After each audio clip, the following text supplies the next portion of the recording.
na sa state of calamity ang buong Bataan na hanggang ngayon ay bumabangon sa epekto ng habagat. Ang mga residente sinasamantala ang pag-aliwalas ng panahon para maghanda sakaling muling bumuhos ang ulan.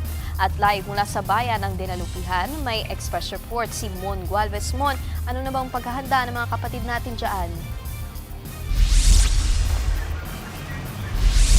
Nikki, nandito ako ngayon sa Barangay Pagalanggang sa bayan ng Dinalupihan kung saan ginagamit na ng mga residente yung pagkakataon na talagang halos magdadalawang araw na maaliwalas ang panahon at matindi ang sikat ng araw. Kaya nagsasagawa sila ng mga sandbag bilang proteksyon dito sa nasisirang bahagi ng kanilang river slope protection dito sa area. Nasa likod ko, Nikki, mga kapatid, makikita ninyo talagang tuloy-tuloy yung mga residente sa paggawa ng mga sandbag, pag-ipon ng buhangin at nilalagay sa sako at pinapatong-patong para ilagay dito sa pinakagilid ng naturang ilog dahil ang ilang bahagi nito ay halos nagkabitak-bitak at yung ibang parts nga talagang tuluyan ng nasira dahil lamang sa 3 linggo or halos 3 linggong walang tigil na pag-ulan dito sa lugar. Itong sandbagging na ginagawa ng mga residente at barangay ng munisipyo, kumbaga first aid lang daw.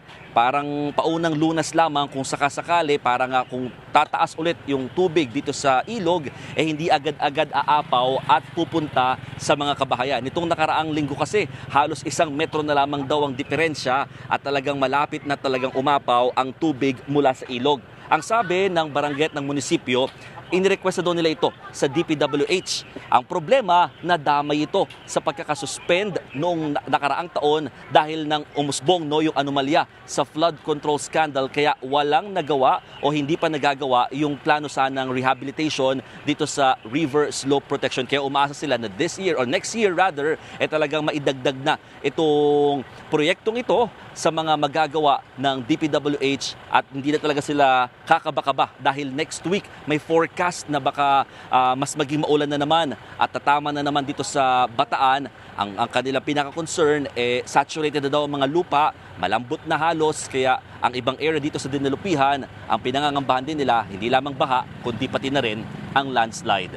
Nikki. Yan ang Express Report ni Mon Gualvez, live mula sa Dinalupihan ng Bataan.